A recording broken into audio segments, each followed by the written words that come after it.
Jasage de jeu de rôle on the go. Va faire, tu vas pas faire une vidéo réponse, ben oui, en fait. Je vais donner mes réponses à une vidéo de Questing Beast. Questing Beast, il a fait une vidéo, il est allé dans une convention, je pense que c'était à Philadelphie, je pense, ou Pennsylvanie, en tout cas, quelque part que ça parle en anglais. Puis là, il y avait plein de YouTubers américains, là, il y avait Professor DM, il y avait Baron the Rock, il y avait The Election Vienne, il y avait Roll for Combat, il y avait... en tout cas, il y en avait d'autres, là. Puis, il les a rencontrés. Puis là, il les a tous posé des questions. Il y avait 3 questions.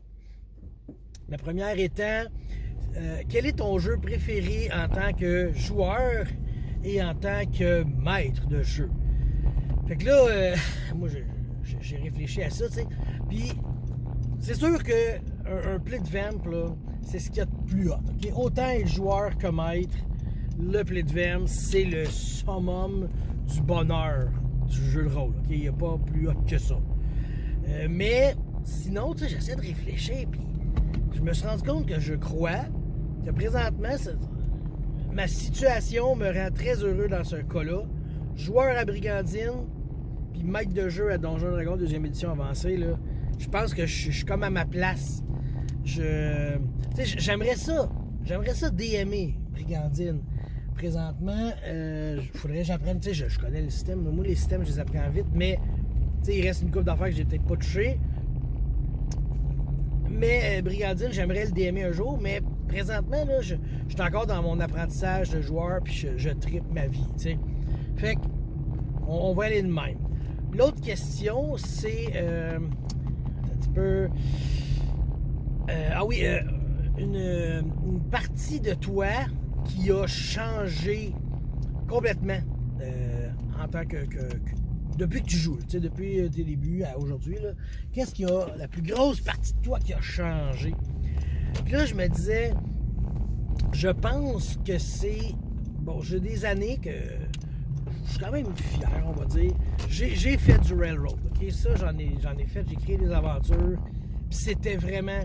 OK, les joueurs, partez du point A, on s'en va au point B. Au point B, on va au point C au point D, tu sais. Puis c'était pas mal ça, tu sais. Je veux dire, je me suis pas fait chier avec le reste. Puis les joueurs étaient très heureux, là. Ils étaient conscients de ça, mais ils s'en crissaient de ça, parce que l'histoire était quand même assez intéressante pour pas qu'ils se sentent enfermés, tu sais, en même temps. C'est des joueurs qui, je te dirais, je pense à quelqu'un, tu sais, qui particulièrement railroad, tu sais, la personne était bien dans du railroad. Fallait lui dire, va par là, va par là, va par là, tu sais, pas se casser la tête, tu sais, bon. Tu sais, tellement que j'avais comme créé mon aventure, puis mon aventure était créée du niveau 1 au niveau 20. C'était vraiment ça le but, là. C'était de tout faire l'aventure, suivre les étapes, blablabla, tu sais. C'était ça, tu sais. Puis, je ne referais plus ça, tu sais. Là, je suis vraiment dans le railroad. Pas dans le railroad. Je suis plus dans le railroad. Dans le railroad. Excusez, ça n'a pas marché à matin. Je suis plus dans le railroad, je suis dans le sandbox beaucoup, tu sais. Puis, l'autre chose, c'est avant, justement, quand tu railroad, il n'y avait aucun random encounter dans mes affaires. Tout était seté là, à l'XP près. Là. Je me disais, OK, les joueurs, là, tu sais, je connaissais mes joueurs, ils vont faire tout cet étage-là du donjon. Dans cet étage-là, j'ai besoin de 5000 points d'XP parfait. Il y a 5000 points d'XP divisé entre mes 4 joueurs. Ils vont avoir chacun leur part, 1250 à matin, quand même, pour pas réveiller. Puis, ils vont arriver à tel niveau. Parfait. Là, on va pouvoir continuer. Tu sais, c'était tout cyclé au quart de tour. Là, tu sais. Puis, si les joueurs passaient un étage, mettons, là, sans affronter quelques combats, ben ces combats-là, je rajoutais l'XP à la fin comme réussite de vous avez réussi la quest. Tu sais. Fait que là, tout l'XP qu'il n'avait pas tué, il l'a ramassé. Tu sais, c'était le temps de la 4e édition. Hein. Fait que les random encounters, c'était 0. Et aujourd'hui, je ne vis que par ça aussi. Le sandbox et le random encounter, puis construire ça avec ça, je veux dire, ma première game que j'ai faite de 5e, là, c'était carrément ça. C'était un sandbox que j'avais préparé, le sandbox. J'avais placé mon carré de sable, j'avais mis mes petites maisons, tout ça. Mais l'aventure, il n'y en avait pas vraiment. Et c'est à force de rencontrer des créatures de Random Encounter que j'ai construit de quoi là. Oh, il y a eu 2 Random Encounter Dogs dans ce coin-là. Parfait, je mets un camp à Dog. Les joueurs vont savoir qu'ils vont y aller. Il y a eu un encounter, 2 encounters de kobolds dans ce coin-là. Parfait, je vais leur mettre un repère de kobolds. Ils vont y aller. Tu sais, c'était de même, je la bâtissais mon aventure.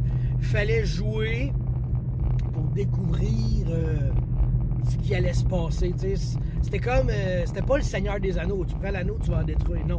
C'était plus, joue dans ton carré de sable, puis à la fin de tout ça, là, ben là on va dire, hey, on a fait ça. C'était cool, là. T'sais, on le savait pas qu'on allait faire ça. On l'a fait, puis on a eu du fun. C'était vraiment ça. Fait que je suis vraiment passé du Railroad, pas de Random Encounter, au Sandbox, Random Encounter à fond. Ça a été mon plus grand changement. Là, j'essaye de revenir un peu, peut-être 75% plus de Sandbox, puis un petit peu 25% de Railroad, mais tu sais, je suis là.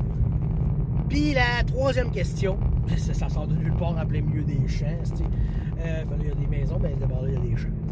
Puis, c'est si tu ne parlais pas de jeu de rôle dans ta chaîne, qu'est-ce que tu parlerais?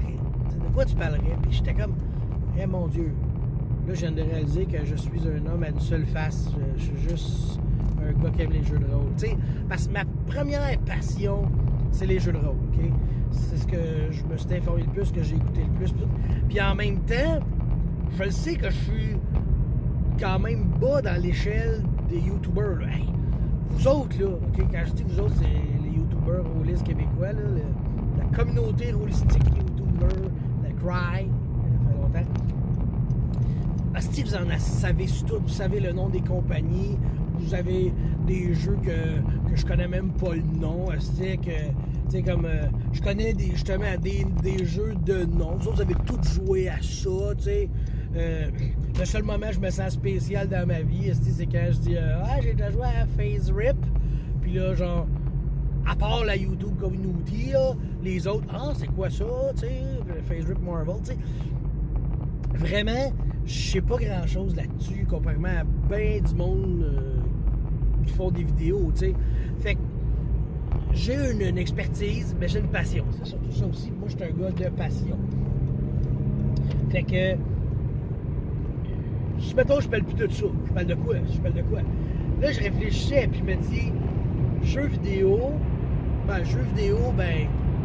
j'en parle un peu sur ma chaîne des fois. Tu sais, j'en ai déjà fait des vidéos là-dessus, des bons jeux vidéo qui ont un peu rapport aux jeux de rôle, tu sais. Même chose pour les board games, tu sais, c'est encore une autre sorte de jeu, puis moi, j'adore jouer. Fait que, tu sais, les jeux de société aussi, c'est peut-être la deuxième chose que j'aime le plus, t'sais. Parce que même les jeux vidéo, j'ai bien aimé ça jeune, mais les nouvelles consoles, les nouvelles générations, ils m'accrochent pas autant, tu sais, comme je dis, dans ma vie, j'ai joué à fond, là, Nintendo, Super Nintendo, là, j'ai des souvenirs de jouer. Puis si je repasse à tout ce que j'ai fait, je pense que je jouais plus que 24 heures par jour. Là. Ça se peut pas, j'ai trop de souvenirs, t'sais. Après ça, c'est comme disparu. Puis là, j'ai eu au 64, GoldenEye, puis Hog Battle 64. Dans les mêmes années, à peu près, Final Fantasy VII. Là, après ça, ma vie est comme un vide de jeu, tu sais. Puis là, c'est revenu avec Unicorn Overlord. Là, c'est vraiment le jeu que je l'ai fini 2 fois. Puis vu que j'ai 2 Switch chez nous, fait que je l'ai fini 2 fois, puis là, j'ai une game sur chacune de mes Switch. Quand je suis en haut, quand je suis en bas, tu sais, je tripe ma vie solide sur ce jeu-là. Fait c'est ça. Mais là, on est rendu là. Ah oui! Ma chaîne, elle parlerait de quoi si elle parlait pas de jeu de rôle, tu sais. Puis c'est drôle, mais j'arrive pas à répondre. Tu sais, je parlerais de bouffe. Probablement que je serais juste un influenceur comique. Ouais, je pense que ce serait ça que je ferais, là, tu sais.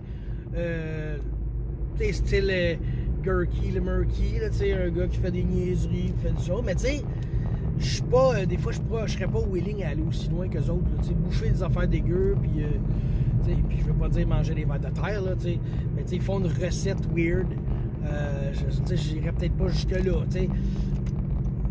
J'aimerais ça probablement, mais il faudrait que je trouve ma vie, mais je serais probablement juste ça. Tu sais, quelqu'un qui a pas de talent dans la vie, tout ce qu'il a, c'est de dire des niaiseries. Là. Ben, ça, c'est moi, ça. Mais j'ai du talent pour chauffer, par exemple. Pas des vidéos, je pourrais faire des vidéos de chauffage. De conduction, que je conduis. OK, les enfants, là, la lumière est verte, je peux y aller. Là, il va falloir que je flash à droite parce que je veux tourner à droite. Parce que vous comprenez ça, tu sais. Fait que c'est un peu ça là, que je veux dire que je sais pas ce que je ferais à part une chaîne. Je pense que j'en ferais même pas. Je jouerais au Lego. J'achèterais plein de Lego et je ferais des Lego avec vous autres en jasant. Je pense que ça serait ça. Jasage de Lego. Ça va être ça, ma prochaine chaîne, si je parle plus de jeu de rôle.